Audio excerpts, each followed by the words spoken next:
Hello les amis, donc je vais démarrer l'analyse pour la semaine prochaine. Donc on est le 15 février 2026.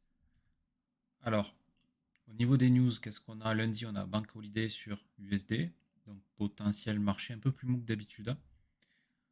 Ensuite, mardi, rien de particulier. Mercredi, rien de particulier non plus. Jeudi, on a une news à 14h30 en news rouge, donc ça peut bouger un petit peu, mais c'est pas une news majeure, hein, donc pas de souci.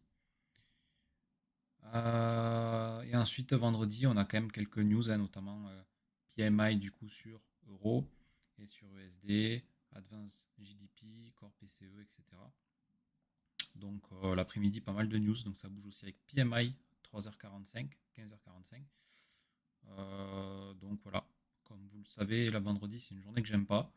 Et donc avec l'ensemble de ces news-là, le vendredi après-midi surtout, donc à partir de 14h30, c'est mort, j'irai pas sur les graphiques. Donc c'est une semaine qui est plus que tradable, largement. Largement. Donc pas d'inquiétude majeure sur ça. Donc on va directement du coup sur les graphes. Et on va aller donc sur le DXY. DXY du coup, semaine dernière, hyper bearish finalement, donc à l'encontre du biais que j'avais estimé. C'est-à-dire que moi j'avais estimé un biais haussier.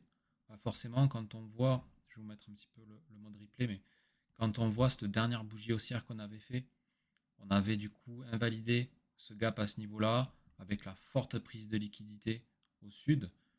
Bah, on se dit, oui, on est full haussier jusqu'à la buy side là-haut. Mais là, pour le coup, on a un respect du coup de ce CB weekly, cette zone de résistance qui est hyper forte. Et en plus de ça, donc cette semaine, on a fait carrément un renvoi de balle donc vers le sud avec une bougie très forte, très baissière, très puissante, hein, on le voit. Donc qui vient BOS la bougie d'avant. Donc là, moi je suis baissier, d'autant plus que les news qui ont eu lieu du coup cette semaine ont pas fait bouger le marché dans mon sens, bien au contraire.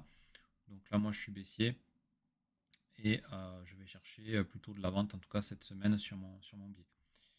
Ensuite, qu'est-ce qu'on peut remarquer, c'est qu'en daily, ici, on respecte ce CB daily.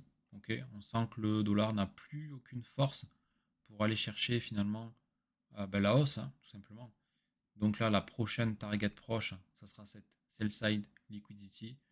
Et puis pourquoi pas après aller chercher du coup cette sell side liquidity à ce niveau-là. Donc cette semaine, mon biais, il sera du coup bearish sur le dollar et donc bullish du coup sur euro. Voilà l'analyse du DXY et je vous souhaite à tous une très bonne semaine. Merci.